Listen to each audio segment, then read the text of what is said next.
You are listening to Arts on the Air, a bi-weekly-ish interview show dedicated to Savannah, Georgia's artists, musicians, and authors. Each episode will feature a guest in conversation about their philosophy, practice, and current projects, as well as their thoughts on the state of the arts in our community of Savannah. Our theme music is a clip of Summer Nights by the Eric Jones Trio. It's provided by our friend Mark Chesanow, who plays with the Eric Jones Trio.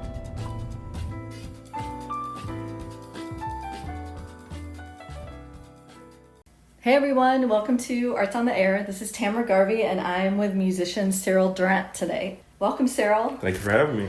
Pleasure to meet you in person. Yeah. I came across you because you were on the list of musicians who had played at Shook in the past, and so I'd been thinking about interviewing you for such a long time, so excited we could make it happen. Yeah, I'm glad to sit down and talk with you. Yeah, awesome. And I know you have been getting out around town quite a few places, so a lot of people might have come across you just by accident, and now they can perhaps find you around town and seek you out. I wanted to start, I'll read a little bit from your bio. So you're a singer, songwriter, and multi-instrumentalist. Durant's talent began to be crafted in church. He was always surrounded by family members that sang and played a multitude of instruments. And you went to Georgia Southern for your BM and MM. I'm guessing that's Bachelor Music and Master Bachelor's Music. and Okay. Master's Music. And then you performed opera roles, including Figaro in, I don't know if I can pronounce this, La Nozze di Figaro? Yeah, Le Nozze di Figaro. Okay. Yeah. And that was in It's school? close. All right. Yeah. I never did any Italian. Yeah. So. No, that's cool. So when you were going to school, you were like specializing in opera, or how did that go? Yeah, so both of my degrees are in classical voice or vocal performance. Okay. Yeah, so undergrad I started as an education major, oddly enough. Yeah. And then my junior year, I was like, I don't think education is where I want to go. Really? I want to be a singer. I want to be a classical singer and a jazz singer. So I switched from ed to performance. Yeah. And then here we are, years later, I'm in a classroom. It's funny how that ends up, yeah. Yeah, but my background is in classical voice. So when you went on to get your master's, is that because you thought maybe you wanted to be a teacher someday, or is that kind of necessary to do really high-end performance? It's necessary in a sense that you get more training. Yeah. You get a little more experience and roles, and it's a way of really preparing you for the professional classical world.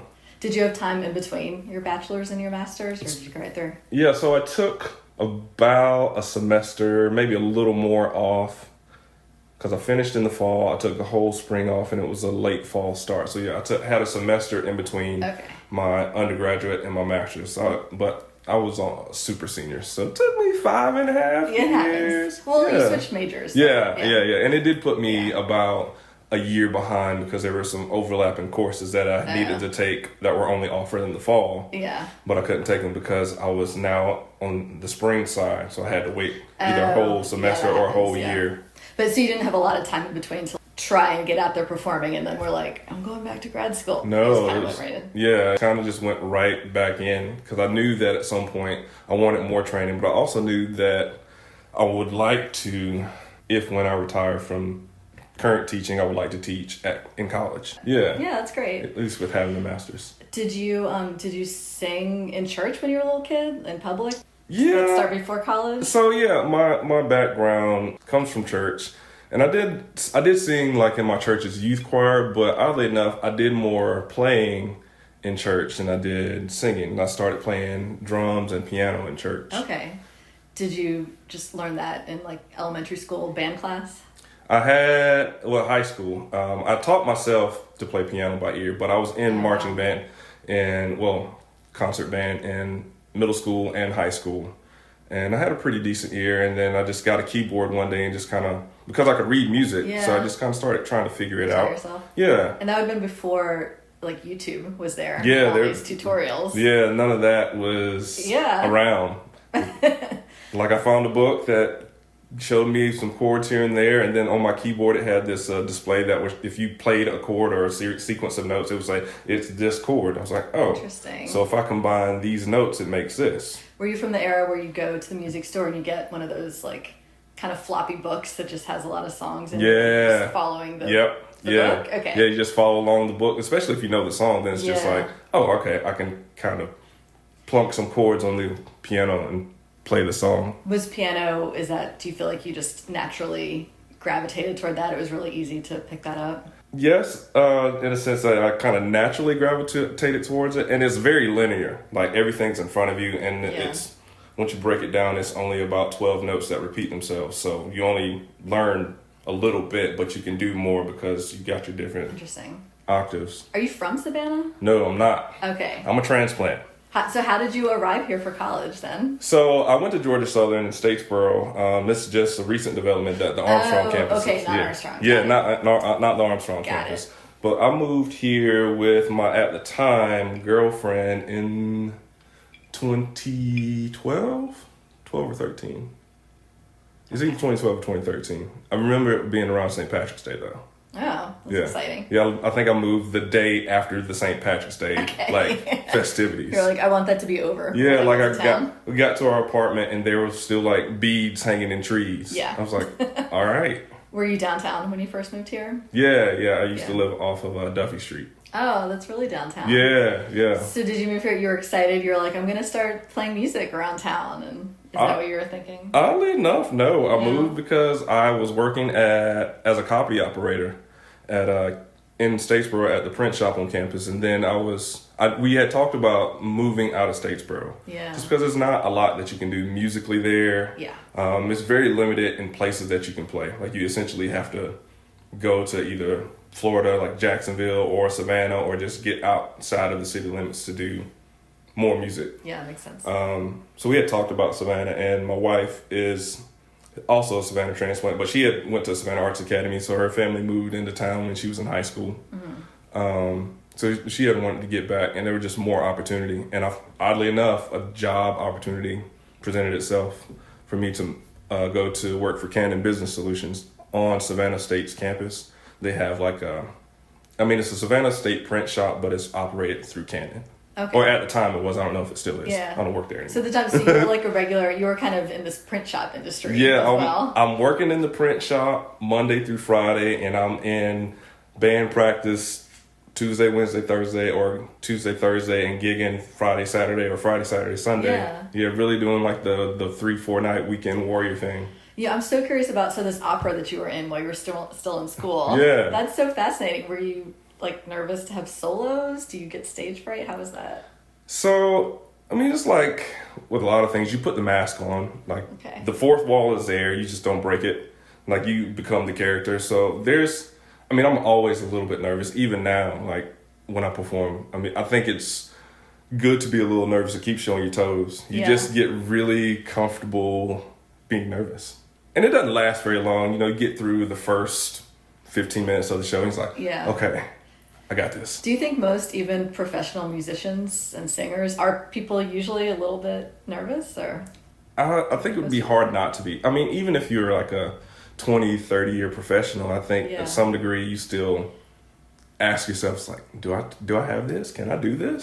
Well, maybe not. Maybe it's just me. Yeah, but I'm curious about it. Yeah, I feel like you're only human, I wanted to ask, just to describe to us, as if we are all American and had shoddy music instruction as a kid. Can you kind of describe what's the difference between tenor and bass? Because it's not just, and baritone, right? It's not it's not just the pitch of your voice. Aren't there also aspects to it as well? Yeah, there's no short answer. So you just think about it in terms of at the foundational level, you have highs and lows. So typically your female or your higher male voices are going to be soprano or male soprano, and alto, or what's referred to as mezzo soprano. Oh, I didn't know male men could be that high as well. Yeah. It's not as common now, but it used to be a common practice where there were male sopranos or countertenors, as they would called, that sang in that same soprano range. Okay. And then, so on the lower end, you have tenor, bass. So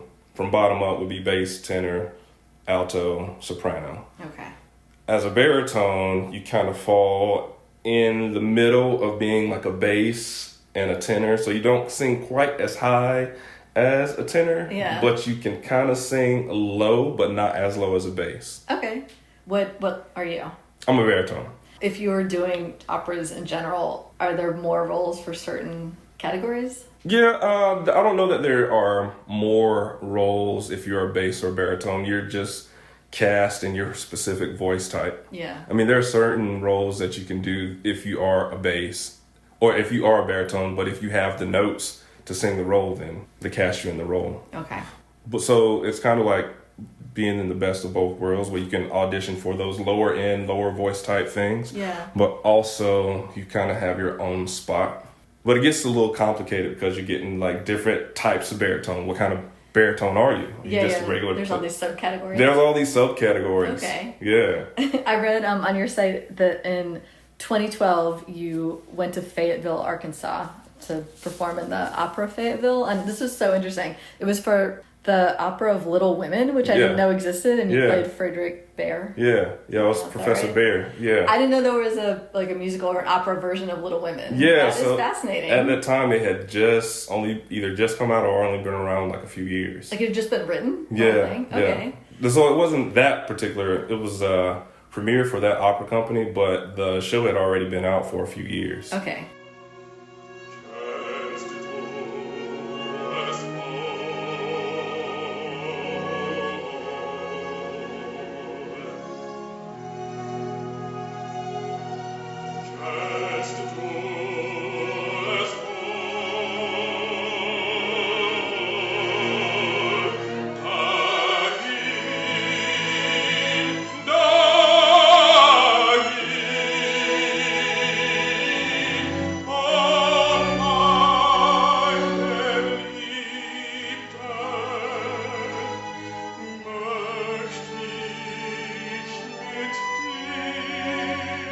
Yeah. How did you get audition and get hired and go to Arkansas? There was I think I just applied through this program or this website called Yap Tracker, which is a Young Artist Program Tracker.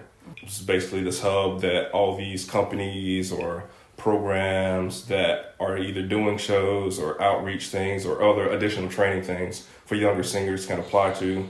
And you upload all essentially your audition materials to the website, your bio, headshot, and any audio recordings. This is a lot like applying to art shows where there's a hub for it. Is this still around, this Yap Tracker? I think so. I hadn't used it in years because I've been removed a little bit from the classical world as far as like getting out and doing the auditions. Yeah. So you upload even, I guess you said, music files that you're singing? Yeah. That's cool. And then did you have to go there where there are callbacks and all these things for it? No, for that particular gig, you just did the application, submit the recordings, and then you wait it. And then sometimes they ask for recommendations, or if they see that it's another one of those, if you know people, kind of situations where if the person is 1 degree removed from somebody you've already worked with, they just reach out and be like, hey, how was working with this person, or would they be a good fit for this? I'm considering them for this role. Yeah, that makes sense, just to check out personalities. And then you got it, and so I guess you moved to Arkansas for... No, it was only 2 weeks. It was 2 weeks, but it was a 2-week gig. Me and a friend of mine, also from Georgia Southern, we both applied and both got the same role. Oh. Yeah, so that was a fun trip. The joke was, for those 2 weeks, we were famous.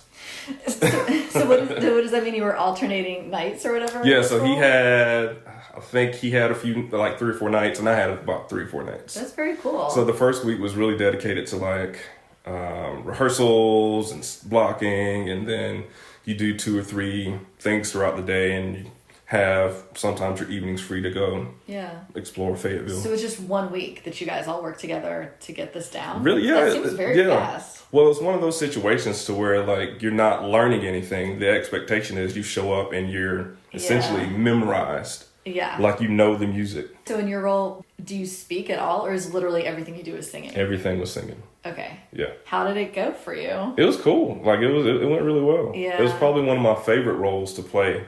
If I could do it again, I totally would. I love that. I actually haven't seen the newest Little Women, so I know the one from the 90s that had Winona Ryder. Yeah. It's one of my favorite shows. So I guess that would have been right around the time that you moved here, because that was 2012. Yeah, so that would have it would have been 2013 that I moved, I think. So because I moved in February. So at the time when you did that performance, were you thinking that you wanted to go into hopping around the country and doing different opera roles? You know, I was in a weird place at the time because while I was still studying classical voice and doing the auditions and getting roles in college and like submitting audition material, I was actually doing more performing as just like a funk singer in a funk band. Are there things that you need to do to take care of your voice as an opera singer? Well, it's all the same. Okay. Like the things that you do to take care of your voice as an opera singer is the stuff that you would do to just take care of your voice as a singer in general. So what do you do now that you've been doing this for over a decade? What are your I try and make sure, I'm really bad about it now, but I try and make sure that I warm up. You know, I spend at least, 10 to 15 minutes before a gig warming up. You do your scales? Yeah, do my scales, do my different exercises, do my lip trills, buzzes, straw exercises. What are those? Essentially, like you can there's a couple ways to do it. You just sing through a straw because it helps create resistance, which essentially engages all the muscles and things that you use for singing. And you can also blow into like a cup of water. Oh. Yeah. All right. Another way to like create that resistance so it causes you to engage physically. So like if you go to a bar or a restaurant and you have a gig, before you go on, you have to like go to the bar and be like, hey, can I have a cup of water? No, I do that before. I do that in the car while I'm driving to the gig. Okay. Yeah. So if we see somebody next to us in the car driving, blowing into a cup of water. That's probably a singer. Interesting. I mean, not always. It could just be somebody drinking whatever they're drinking out of the cup. But True. if it looks like they're like not drinking, it's probably a singer getting ready for a gig. Okay. So at the time you said you were also doing sort of jazz funk singing as well? Yeah. How's it you were in a band? Yeah, so I was in this band in college called Those Cats. Okay. They'll play on the old jazz term, Those Cats. Yeah. Yeah, so we were 6 to sometimes 7-piece, horns, bass, keys, guitar, drums, vocals, funk band. Did you play an instrument and sing, or? Not initially. I only sang when I first got in the group.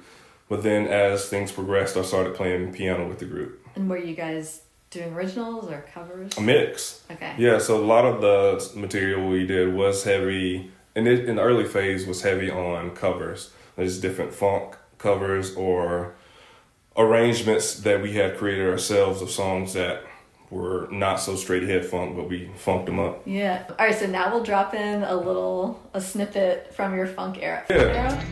And when you're out there without care, yeah, I was out of touch. But it wasn't because I didn't know enough. I just knew too much. Does that make me crazy? Does that make me crazy? Does that make me crazy?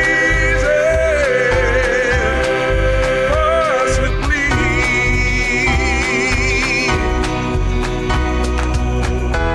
And I hope that you are having the time of your life. Okay, so I also had in my notes that in 2015 you had your festival debut in the Savannah Music Fest. Yeah, that was with the organization The Voice Experience. Okay. Yeah. And that was another opera performance? Yeah, it was a performance in the opera Johnny Schicchi. Johnny Schicchi? Johnny Schicchi. Is that Italian as well? Mm-hmm. Okay. And all these, I guess, so you're singing in Italian? Yes, except for Little Women. Right. Little Women was in English. But in general, in opera, I guess you're singing in either Italian or German?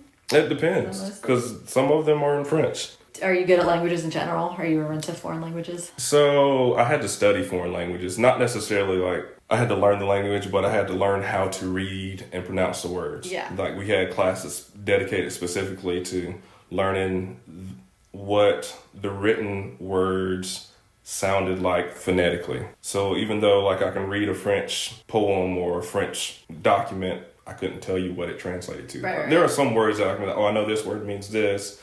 Or if I see a few lines that are similar, I can kind of pick it out. Yeah. But there's a lot of it's just like you learn it by taking the class. Are there any languages that you really like singing in or really don't like singing in? I really like singing in German. Okay. Yeah. When you're singing in German, is there also this like guttural thing to it, or is that different? There are some very guttural, hard consonant sounds, but when you're singing, it's all about the beauty of the sound in general. So you spend more time on the vowels versus the harshness that you get from the spoken language. That's so interesting. And I guess German is also known for having hilariously long words. Yeah. Does that come up in singing as well? It does. And it's real tricky to navigate depending on how it's written too. Yeah. Like maybe you really need to breathe because it's just an incredibly long word or phrase or something. Yeah, with any of the classical stuff that I did, you essentially map out. If there's a hard passage that you're going to get through, you have to look at it. All right, well, I know I need to take a breath either here before X passage or plan to take a breath here where it makes sense in the text, but also in the music. Yeah, that's interesting. Yeah. And do you, as the singer, you get to decide on that for yourself, basically, just based on what your abilities are, or is it sort of standardized in these songs? So there are markers, because at the end of the day, we still look at the music in terms of the text when we're singing the language. So there's a natural spot in the text where it makes sense to take a breath, because that's where the end of the sentence is. But depending on how the musical phrase is written, there are other spots where you can kind of take a breath if it makes sense to do it there. Or if you need it there. You need a little air. It's just like one of those things. And you spend enough time with your voice instructor, you know that, all right, well, I'm looking at this passage. I need to get from here to here. So I'm either going to take a breath here or sneak a breath in a little bit closer to where I need it. It's so cool. It's really interesting. Yeah. Yeah, I'm sure people are going to find this really interesting because it's just so different. How often do we get to hear from face-to-face and opera singers? Very cool. So in all these performances that you've done, were there any like surprises or learning curve or something weird that ever happened live that you had to get around? There's never been like a weird thing that I had to navigate. There have been surprises like that I have done myself that I didn't do in rehearsal. At one particular opera performance, it was opening night and there was a line, it was my line, and I just completely like forgot that I was supposed to sing this particular line. So, I mean, on the stage, it seemed like we were like waiting forever. Yeah. To like get through the next thing. Yeah. But it was literally like 3 seconds, and then we got off stage and I was just like, oh, that's my fault. I'm sorry.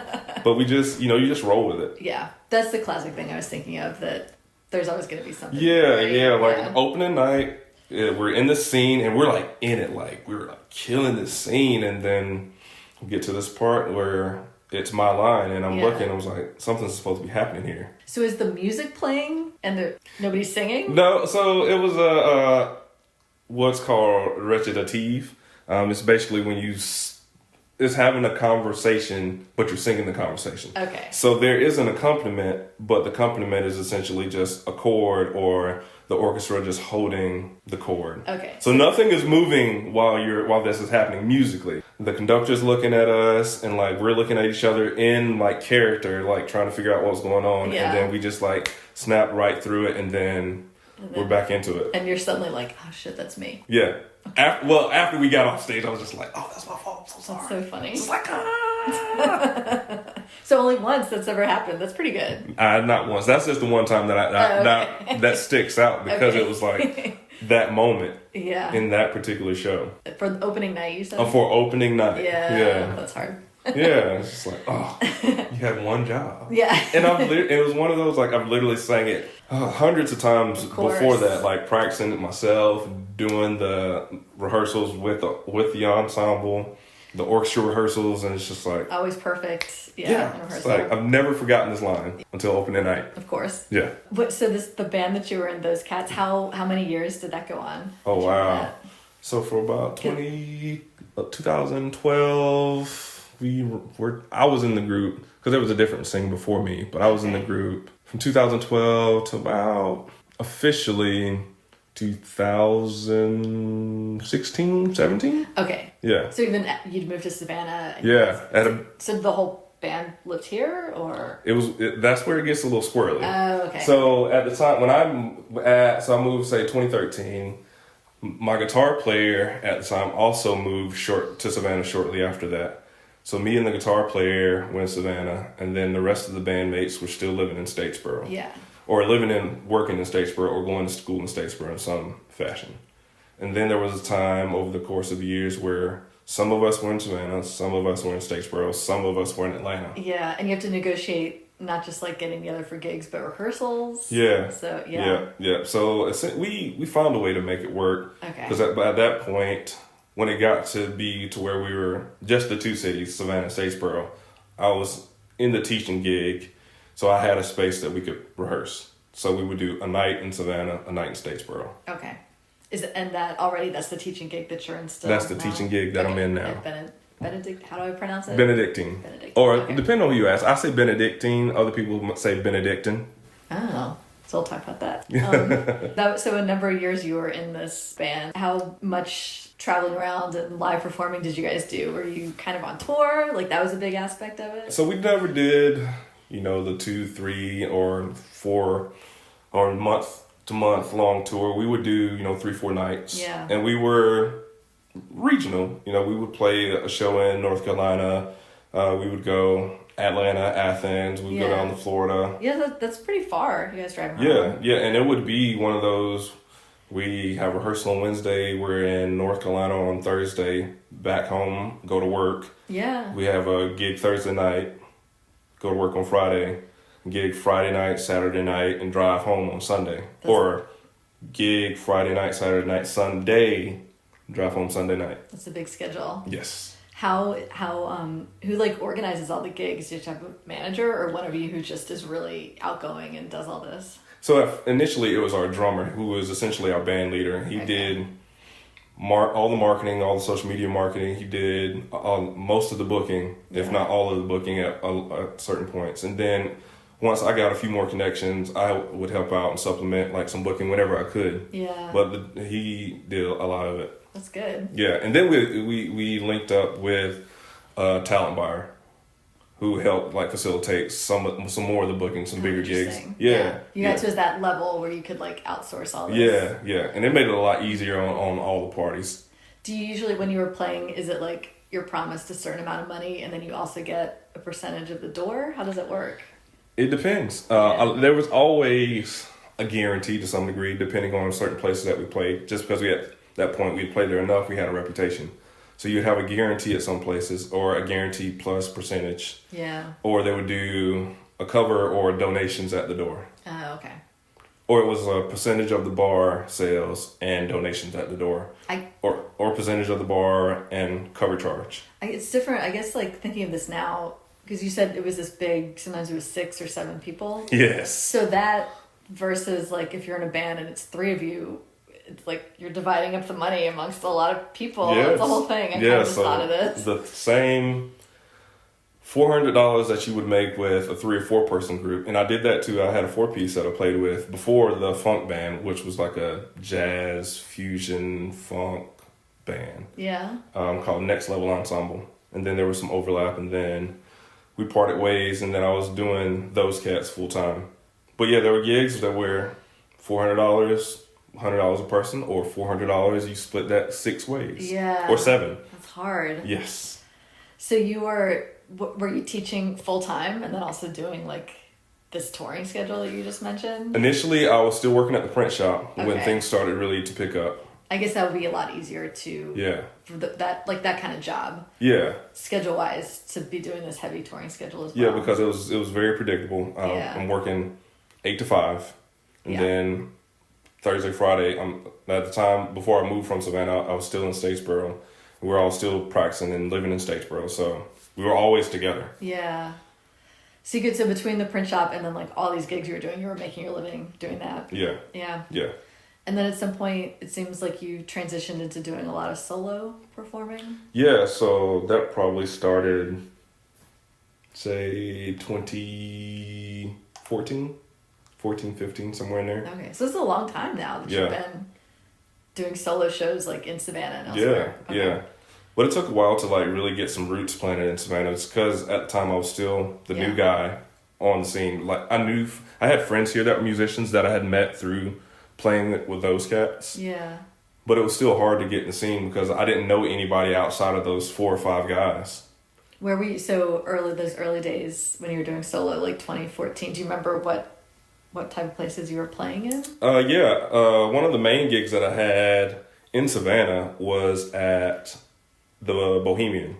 Okay. So I used to play piano and sing in the upstairs bar or the downstairs bar, just depending on where I was booked for the gig. Yeah. So I played there at least once a week for a long time. And then it started to pick up. I would play at Blow and Smoke. I remember that place. Yeah, I played at Blow and Smoke. And then I was still commuting in Statesboro. I had a residency at a steakhouse where I played there Thursday, Friday for like 8 weeks straight. Oh, that's cool. Yeah, it was really cool. And then so for a residency, it's like they committed to you for these 2 months to have you in there. Yes. And then there's a new person on the residency. Yes. So it's just long enough for people to get really used to you and like you, and then they change out. Okay, interesting. And then there was a brewery that I played at in Statesboro, and then I used to play at Southbound a lot too. Oh yeah. Yeah. Is that the one that just closed? Yeah. Okay, interesting. Yeah, I used to play Southbound. Oh man, I probably played Southbound once or twice a month. Really? Yeah.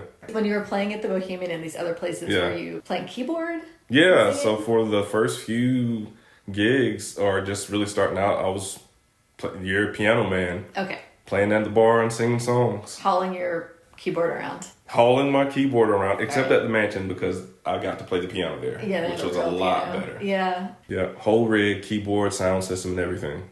Does it sound a lot like a piano, or does it just not even come close?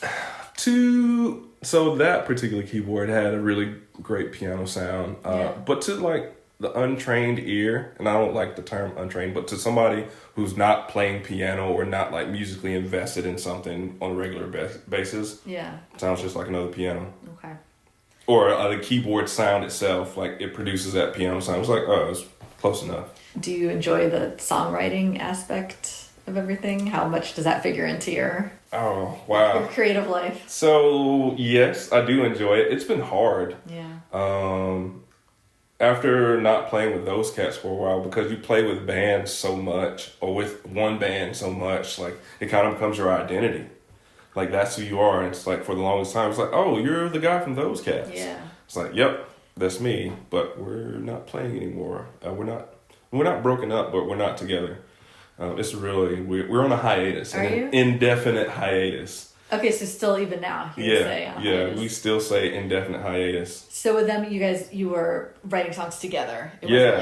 So what is that like? Each person who plays each instrument writes their own line, and everybody comes together. It was a really organic process. A person would bring in, say, "Hey, I have this idea," and we just kind of play along to the idea and see what comes to fruition from that. But there would be times to where, like for me, I would hear the entire song. So I would play the chord progression and sing a little bit to it, and then the drummer would I would tell the drummer what I want him to play or what I hear. Yeah. And like I could play enough drums to like fake my way through what I wanted him to do to show him, and then he'd be like, okay, I got it. And then I knew enough about guitar at the time. I wasn't actively really playing guitar, but I could strum a little bit.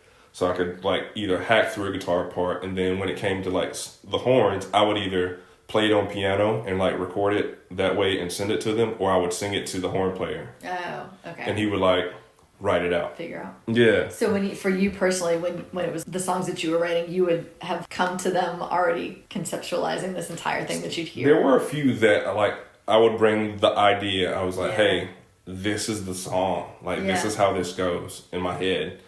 And then, not to say that my idea would be the end product, because when you're right, I mean, the idea is the idea. When you give it life to humans, it changes some. Yeah. But sometimes it would just happen where you would just, the whole thing would kind of... There were times where, like, I would just strike gold and it would be like, oh, man, this is a song. Yeah. Because we had been playing together for so long, like we really just like knew each other. Like we're spending, some weeks we're 3 nights, some weeks we're 5 to 7 nights. Like we're always together. Yeah. Did you have a bus that you were traveling? No, we would take cars, like 2 or 3 cars. Okay. Just like a little train going to wherever we went. Now, if it was far enough away, like for a private event or a wedding that we would occasionally get hired for, we would just rent a van and just pile in and do that. So, and you had to write the lyrics too. Yeah. So does that feel really personal? Not really. Like a lot, no? Not really, because It seems like being a poet and then having to get up and read your poetry. well, yes, it is very much that. But when I feel like it's different when you put it to music, because there's so much more emotion spread throughout all of the music, not just in the lyrics. Oh, interesting.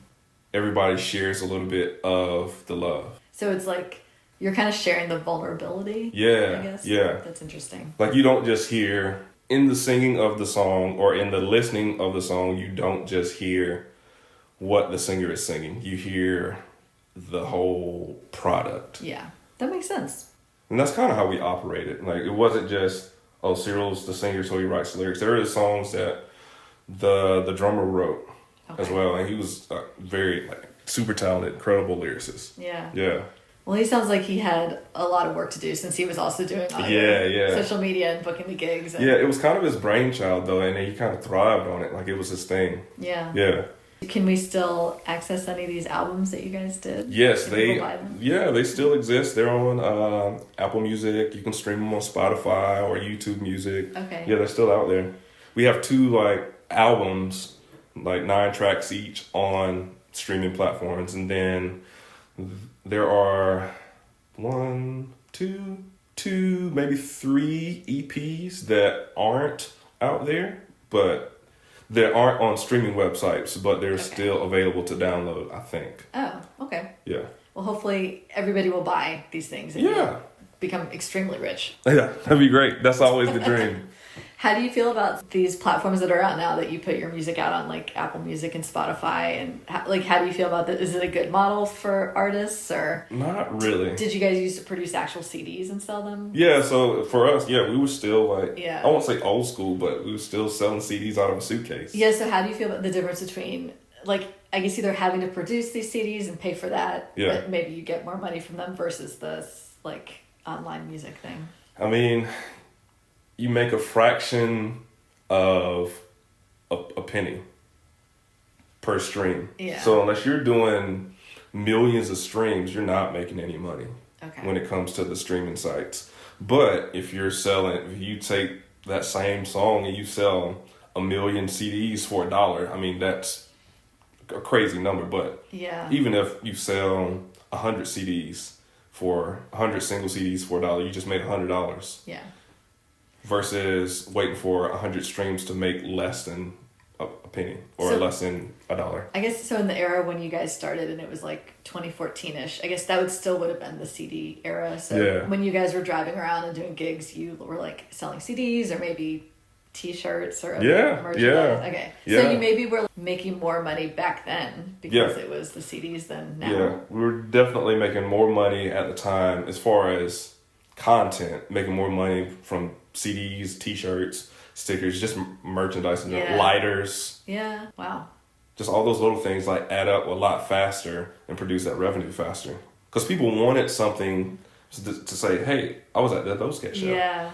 Versus now, everything's just readily available to you for $10 a month. So for musicians now, really the only way to make money is to be playing out gigs and getting paid for that. Either playing out and getting paid for your gigs, whatever you make from tours, or even still merch. Merch is still big. That's funny to think that you're not, for your actual production, this art that you've created and done, and for people to buy that music, that's not where you're actually making money. You have to go out and do it. You're making money performing it live, but for the people to be having it and enjoying it all the time in their own lives, you make nothing from that. Yeah. It's very weird. Yeah, you don't reap any benefits from the streaming aspect of it. All your other monetization. Yeah. All your other money comes from what you sell in merchandise or what you create in content. If you have enough of a following to where you can create content exclusively for subscribers and they pay, $1, $2, $3 a month to see that exclusive content. But yeah. It's hard. Yeah, it's really hard. All right, so we're kind of like working through the years, I guess. Yeah. Years in Savannah. So I guess you had like this period where you were in those cats and you were transitioning into being solo. Yeah. And then I guess then you're doing all the work yourself for the solo stuff. You're getting your own gigs. Yeah. So, you don't have that drummer getting yeah, gigs right, anymore. right. So at the time when I started playing more solo stuff, the same person that was the talent buyer, his name is William Bridwell. He's owner and operator of Airbound Entertainment, and he still does talent buying for a few venues around town. He owns a venue in Statesboro, or co-owns a venue in Statesboro. But he's a friend of mine, a friend of ours. He's like a brother. But when I initially thought about doing solo stuff, he was the first person I went to. I was like, hey, I want to do this. What do you think? And he was like, well, this is how we can make it work. And so for those first few months, he would book gigs for me, and he wouldn't charge me. It was for him booking gigs for me. It was more out of love and friendship than it was for money, because he wasn't making money off of me. Yeah. A $300 gig nets him maybe $30 to $50. It was more about him, if he could get his fee up front for booking and making sure I had money, making sure I made money. Yeah. So for this first few years, he booked. And then anything I booked myself, he didn't charge me for it. Well, that's good. Yeah. That's a good system. Yeah, so it was really more of like him helping me get my foot in the door and get into places and really start developing a name and building my brand. Yeah. Until I can really start doing it myself. And when you would play solo, does it depend on the different venue you play, like the genre of music, or? I don't tailor my gig to where I'm playing. Well, that's not true. That's not true. My gigs are tailored. I kind of have, at this point, it's hard to answer that question.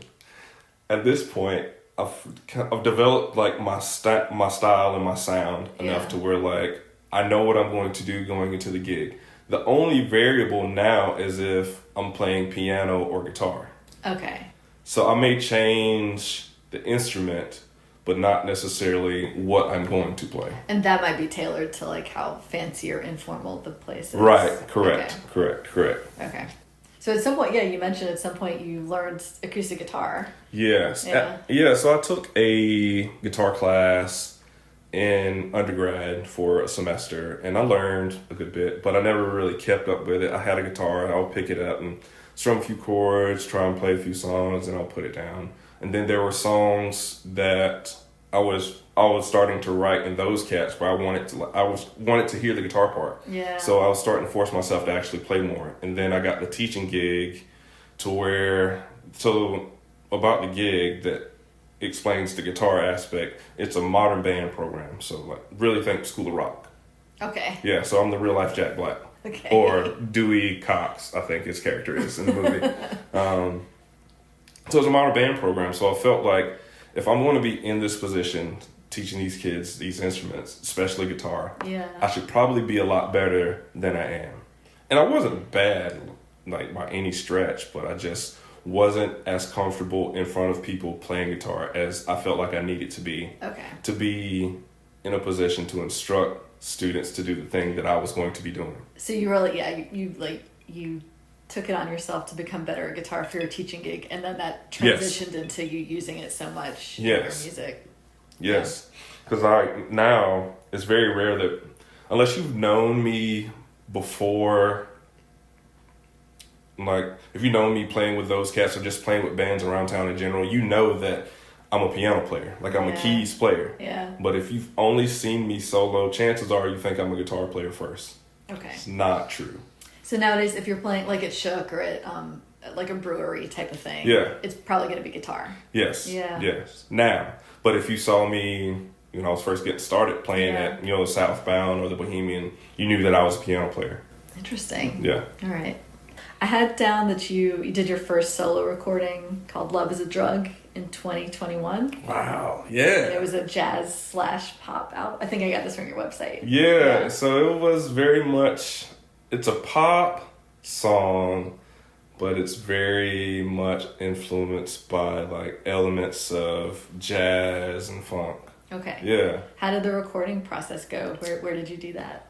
So it's very much a DIY. Okay. Very much like me with my recording interface and my iPad in a closet. Oh. Yeah. Because the sound is good in the closet. The sound is either great for home recordings in closets or bathrooms. Okay. Little I didn't know tidbit that. there. Yeah. Should we be doing this, recording this podcast in a closet or a bathroom? No, it's fine. But yeah, I did all the instrumentation myself, all the production, all the mixing and mastering of the final product myself. I had a buddy of mine who I submitted some stuff to, gave me some ideas of different mixes that he had done, and then I went back and did a mix of my own just to find one that I was really happy about.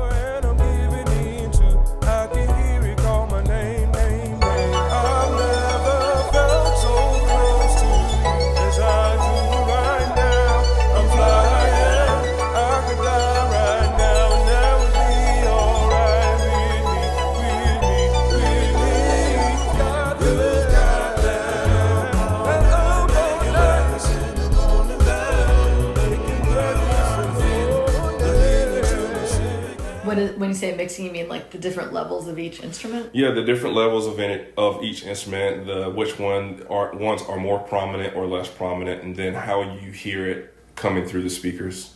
Oh, you decide. Yeah, there's like left and right speaker. Yeah, so everything isn't coming through both speakers at the time. Yeah, why is that? I'm curious. So now I'm flashing back to listening to headphones, and yeah, there would be different parts of the song are coming out of one ear or the other. Yeah. Why is there a reason for that? What is that? Think of it like how you think about your visual art. You want things to have room to breathe. You want like space is acceptable. So if everything is coming through at the same time in your ears, then you don't really hear anything.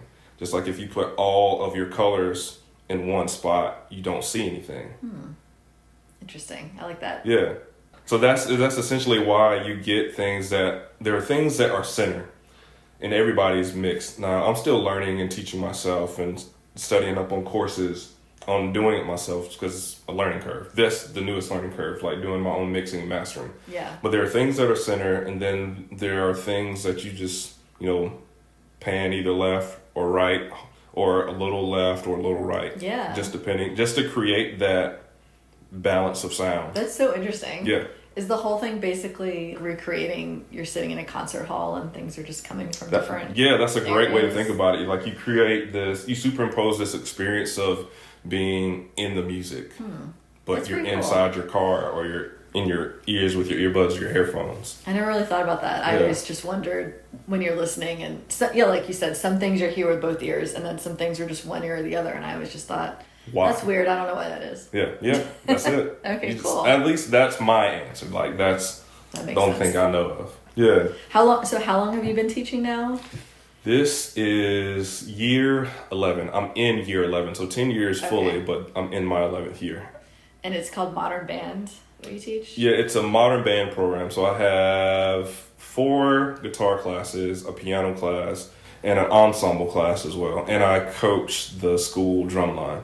Oh, okay. Yeah. Do you take part in the parade for St. Patrick's Day? I do, yes. Okay. The school itself has this long-lasting tradition of being in the parade. They've done it for years, and it's a big show for us. Like, we're one of the biggest units in the parade because we essentially take the whole school. I love how many different high school marching bands are in the parade. So we only have a drum line, but our school's JROTC program, we have about a 95 to 96% turnover rate, meaning that from freshman year to senior year, that's about how many kids stay in the program. Okay. So that's why we take essentially the whole entire school and march in the parade. How many kids is that? In the actual parade, probably 360, 370. Okay. Yeah. That sounds like that takes quite a while to walk by. Yes. So we can keep an eye out for that. Yeah. Keep an ear out. Yeah, we're one of the biggest, and you'll know us because we're one of the biggest units. We carry, like in the front, it'll have our big banner that says the school name, and then it's the unit that just keeps going and going and it takes a whole block. Yes. And it's just a boys' school? It's just an all-boys school. Are you going to be like marching at the front of it? We're typically in the middle. Okay, but you personally? Yeah, I'll be in the middle with the band. You'll be in the okay. Yeah. All right, cool. In the middle of our group. We'll keep an eye out for you. Yeah. I like the parade. It's fun. It's fun.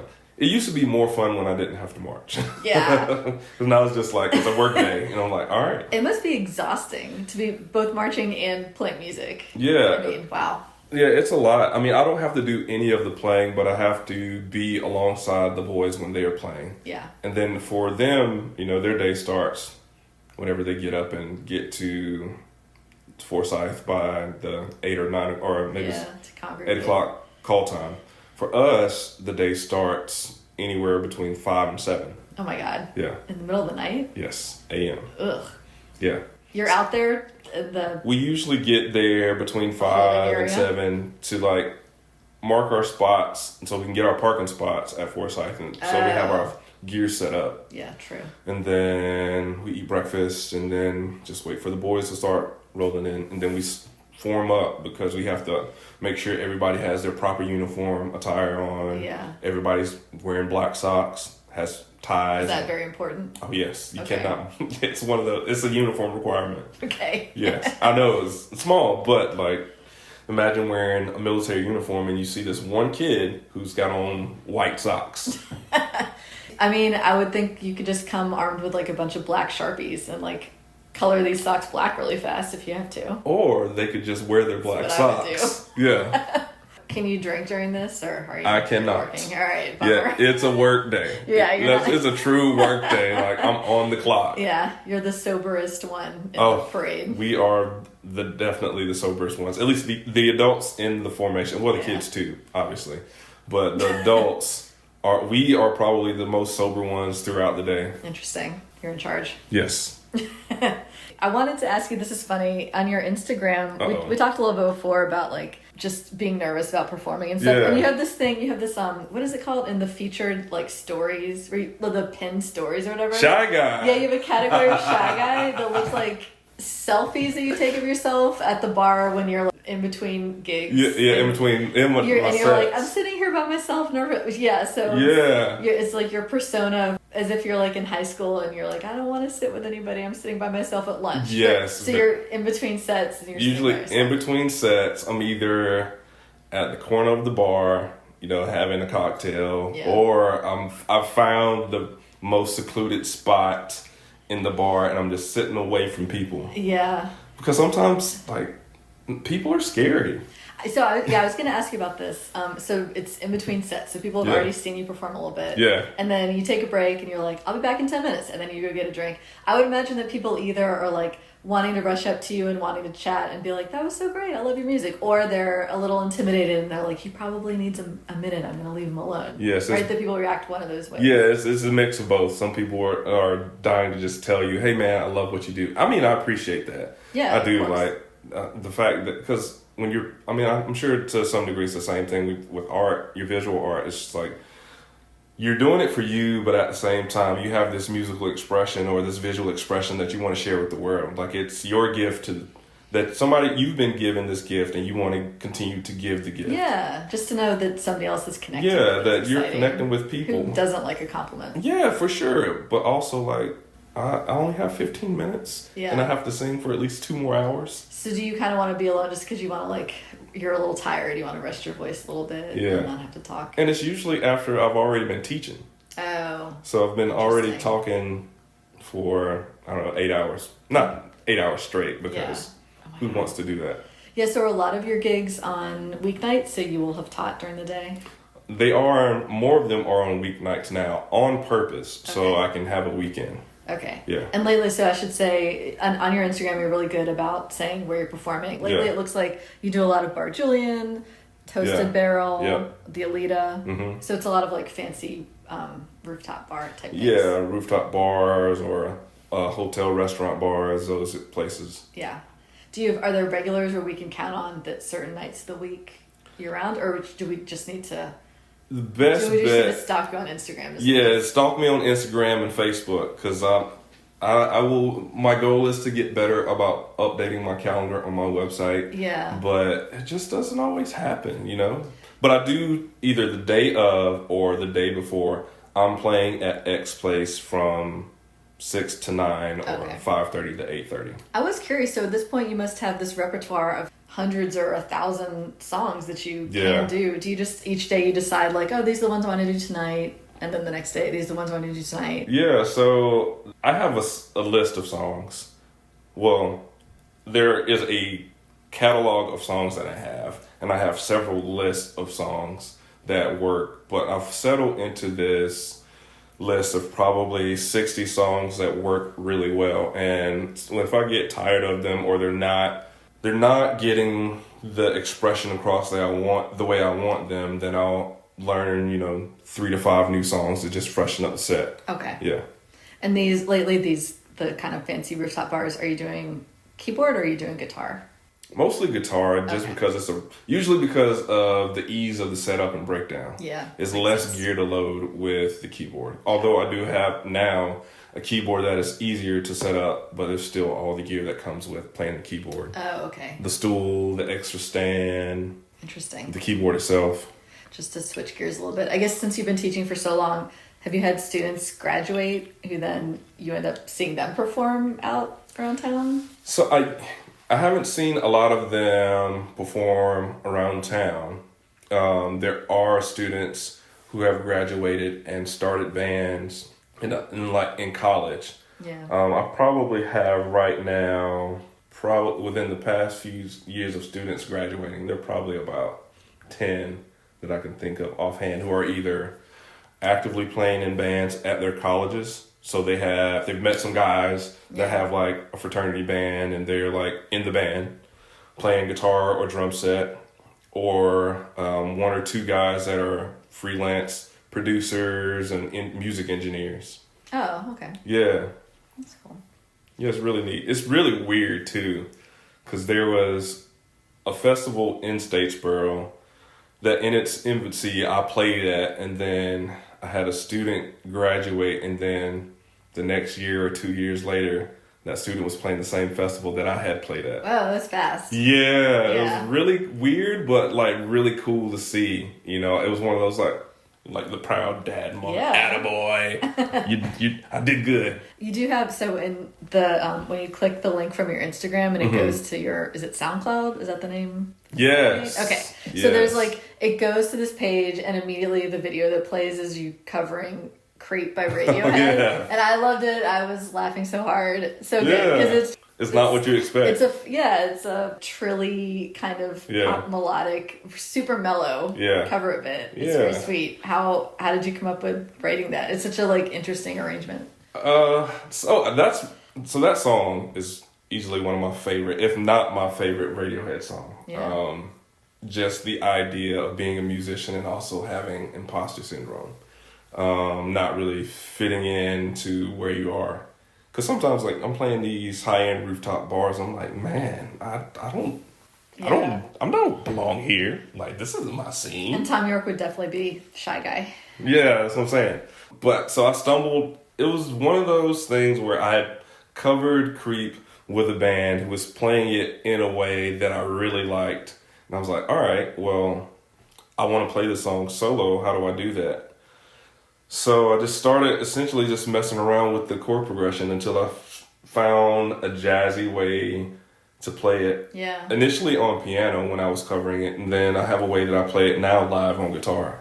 It's so interesting. Do people, when you start playing it and they realize what it is, do people freak out? Yeah, people do. So I intentionally make the covers that I do not so straight ahead. I stay true to the form of the song enough for people to recognize it, but I make it also different enough for people to play the guessing game. What is this song? It sounds really familiar. Right. And then I start singing the melody. It was like, oh, it's this song. It's really cool. Yeah, the other one you had, so you also had an acoustic guitar version of Rooster by Alice in Chains. Yeah. Really mellow. And then also you had Toxic by Britney Spears. Yes, yeah. And I was freaking out. I was watching that and I wondered, when you play that in public and you're playing it on acoustic guitar and singing, if I was somewhere and there was a guy playing guitar and then he started going into Toxic, Yeah. I would freak out, and I would be like, nobody talk to me for the next 3 minutes. I need to hear this song. Yeah. I would be so excited. Yep, that one in particular, it like sneaks up on people because they don't expect it. You see this guy in the corner playing all these different songs, and he's a lower voice, and he's got a few high notes here and there. You don't expect him to start singing Britney Spears.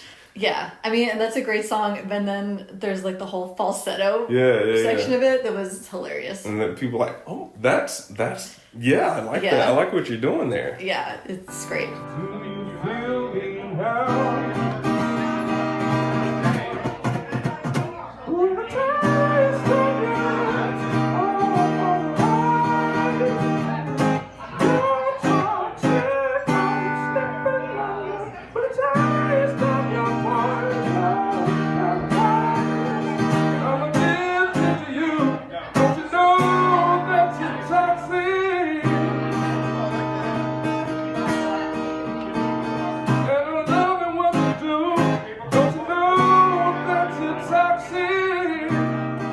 Yeah, I kind of my set list is kind of crafted for people who grew up or have taste of music that goes from the 70s to early 2000s. Yeah, I don't know exactly how old you are, but I was going to ask you if you came up, like if you were into a lot of 90s music, grunge, because from the stuff that I play. I was in high school in the 90s, so I didn't know like if you'd ever consider if you did a whole performance where you were just doing these covers of like 90s grunge stuff. I feel like you'd have so many Gen X people who would love it and would come out just to see a performance of all of our faves from high school and college. Yeah, and in college with those cats, we would often had a regular Halloween show at this bar called Nat's Landing. Like Halloween that weekend, that show was ours.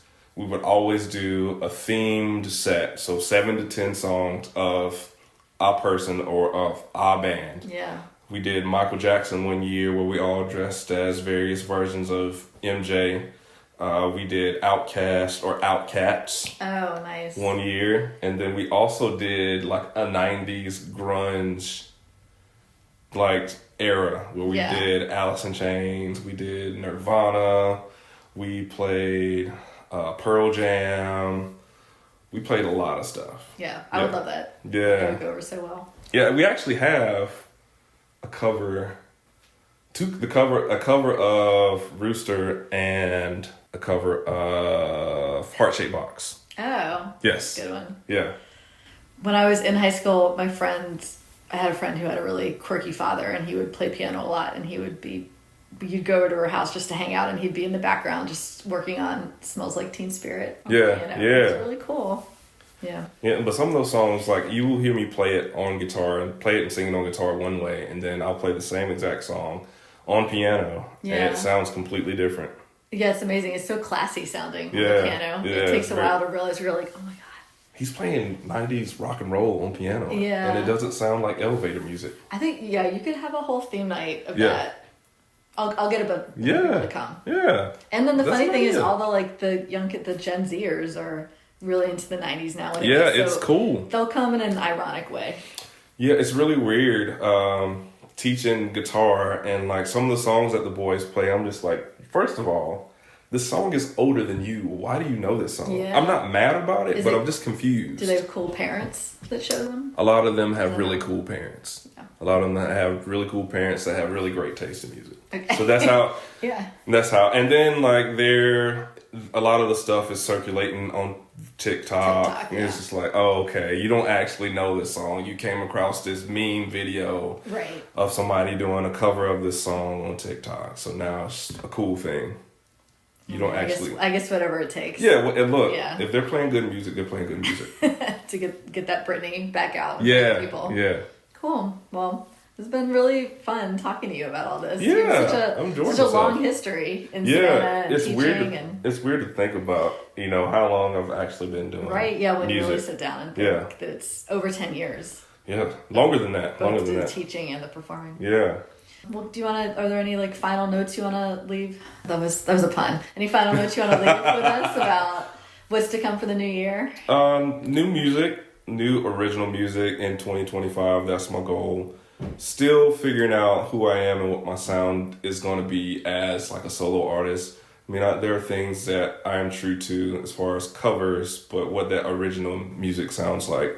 Okay. So some new music in 2025, more shows, new venues, working, maybe some collaborations. Yeah. Yeah. Sounds great. All right, and I will we'll keep an eye out for you in the parade. Yeah, please do. You'll be the one surrounded by hundreds of high school boys. Yes, hundreds of high school boys and drums. Okay. Well, thank you. This has been Cyril Durant. Thank you so much for being with me. This has been great. Thank you for having me.